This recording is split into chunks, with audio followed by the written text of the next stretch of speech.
Hai, Assalamualaikum. Hari ni Mimi nak share satu resepi iaitu crunchy almond cluster dengan hanya menggunakan dua bahan sahaja, iaitu hirisan badam dan coklat compound. Mula-mula, sangai badam sehingga bertukar warna kekuningan dan pastikan gunakan api yang paling kecil supaya tidak hangus.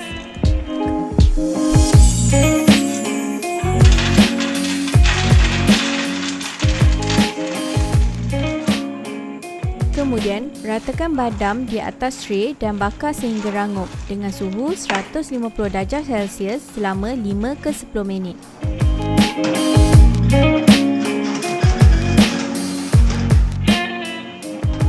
Cairkan coklat menggunakan teknik double boiling atau boleh juga menggunakan microwave.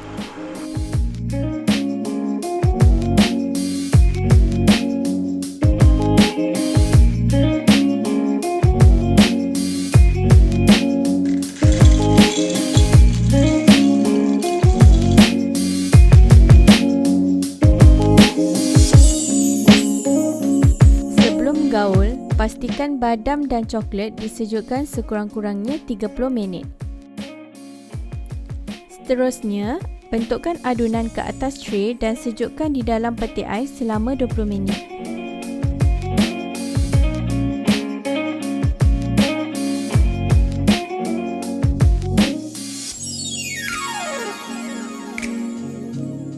Selamat mencuba!